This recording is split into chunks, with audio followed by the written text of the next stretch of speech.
guys, how's it going, and welcome back to the channel. So it's a new series and we're looking at a commission build, and it's going to be on the 1/48 scale Revell S.E.5A. So it's going to be quite a nice change for me. It's been a long time since I've done a First World War aircraft, and admittedly the ones I did way back, admittedly didn't put all that much effort into them, but of course because it's a commission build and I've seen videos before, I like these because these add a little bit more pressure to the build and make it that little bit more interesting. And of course, you just put that little bit of extra effort in than what you normally do. So in this series, we're going to be looking at doing some wood grain effects, which is actually going to be in this episode, and we're also going to be looking at doing the rigging. So again, that's something I haven't particularly done before. Though I've used rigging wire, which I use ammos for. I've usually done it on sort of the aerial mast on aircraft. So I've used the stuff before, but it's going to be a little bit different because it's going to be for rigging and there's bits going all over the place. So it's going to be interesting. Fortunately, within the instructions, they give you the instructions on how to do it properly. So that's going to be really, really cool and interesting when we get to that episode. So this episode we're going to be looking at mainly the cockpit builds, but to be fair, actually we'll be looking at really the whole thing, really, because First World aircraft, there's not a great deal to them, though we're adding some Eduard's brass upgrade kit for this, but it's gone together really quickly and really easily. So even though the main part of this episode really is looking at the cockpit, we also get to see the main build of the aircraft as well. So without me babbling on too much more, let's go and get into it. Okay, so we're starting off with upgrades. As always, I like buying upgrades for the cockpits, particularly in the case of these ones, because to be fair, there's not really a lot going on in the First World War cockpit, so the extra upgrades are going to make that stand out a little bit more. As you can see in the case of this, the control column, we replaced that big, thick, stumpy trigger for a nice, thin photo etch. Now, as I promised before, I was going to build the cockpits as they should be in the instructions, because the last couple of videos you've watched, I've gone my own way, and the body hasn't fitted together very well, so it's caused me a lot of problems. So I said I'd do it as the model instructions said.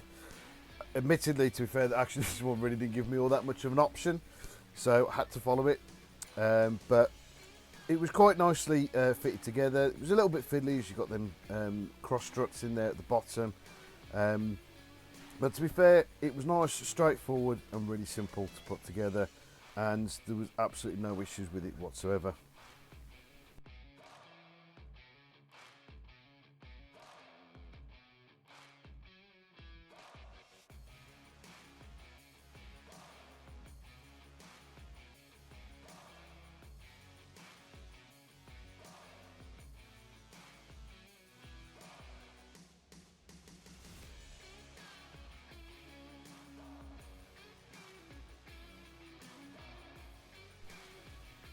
So with a lot of upgrade parts, of course they're usually replacing other parts, but a lot of time they also utilise existing parts. So in the case of the control panel, you're still using the main control panel, but you need to clear out all those raised parts where the dials would be and replace it with this nice photo etched part, and then we'll glue on the dials, all using super glue for this.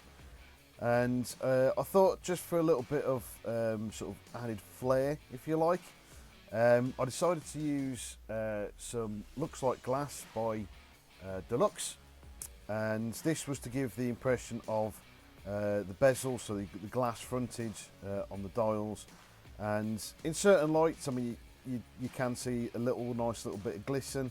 But to be fair, once it's in the cockpit, you're probably not really going to see all that much of it. But I felt it was a nice little add to put in there. So before we can put that instrument panel in, we need to get the rest of the cockpit painted. But before I go any further, you can see I've put some wiring within the frame there. That's going to come out as I use the nylon wire, and I bought some purpose rigging for that, so a bit later in the video we'll get into that.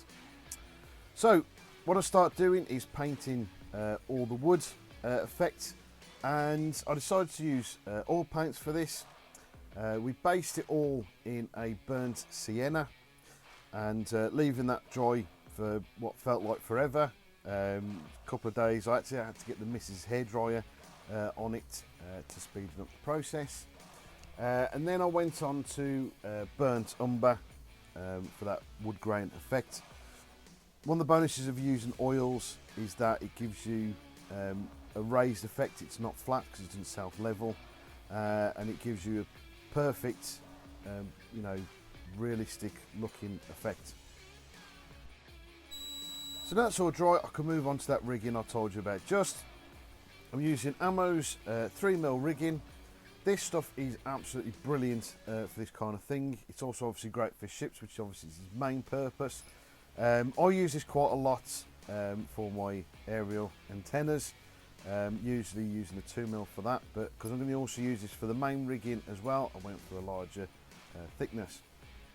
Now, one of the great things about this is it's super elasticated, so no matter how much you pull it, it pretty much goes back. So for rigging, it's great. Just in case you you know, accidentally knock it, it springs back into place. As you can see there, I'm really pulling at that. And just using super glue to put it all into place. May just about be able to see there's notches in there for this rigging to go through. So Revell had actually thought of this beforehand, and says it's in the instructions. They give you a full instruction guide on doing the rigging for inside the cockpit and actually on the wings as well.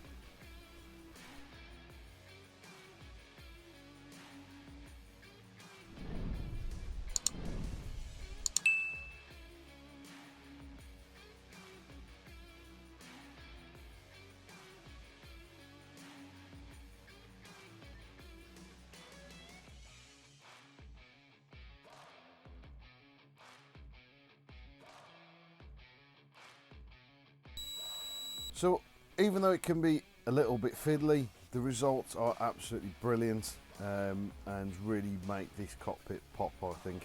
You know, great little detail to put in there. Now, to make this look a little bit older, I've gone back to an old favourite of mine I haven't used in some time, and that's some Florey's wash. This is the dark dirt. You know, leave that to dry and then wipe off the excess and giving that nice aged effect. Two halves of the fuselage are put together and slid straight over the top of the cockpit, and it's a relatively decent fit. A lot of that bottom there I'm going to have to sand and fill out.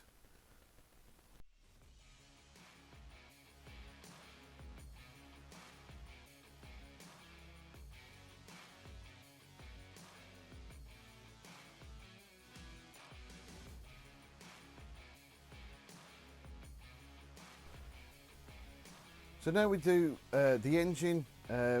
What a shame with this is actually it's a very nicely detailed engine, and you're not going to see it, unfortunately. All you'll see is the top of the piston heads, and that's it, really. It's kind of a shame they put a lot of detail into it, and you're not going to see it. There's no real option to have that shown off at all, I'm afraid. So it's a shame, but you know, the way the customer wants this is not to have that shown anyway, so it's no great deal.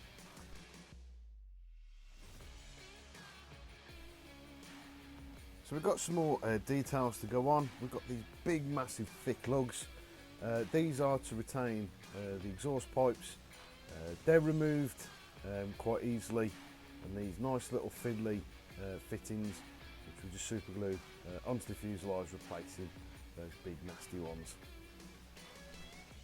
So before we put the, what I'm going to call is the cockpit surround, we need to put the first firing weapon in the fuselage in, and then we can put that surround on.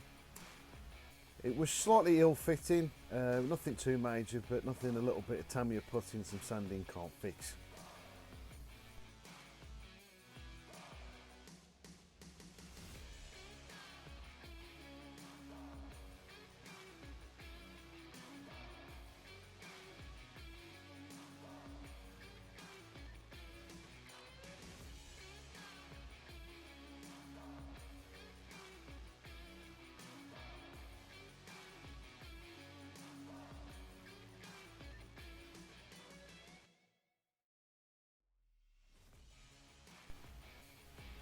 Next to put the fuselage struts in, as these are painted the same colour as the aircraft, I thought I'll get these in now, so I'm trying to press around with them later on, is where the main struts on the wing are wood painted, and I did those in the same effect as I did on the inside of the cockpit.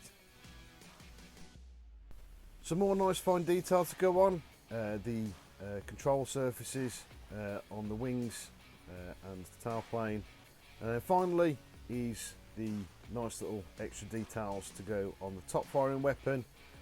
So we've got the front sight to go on, a nice little leather strap band on the magazine, and what I'm quite sure is the weapon cock to go on the side, and that's that all done.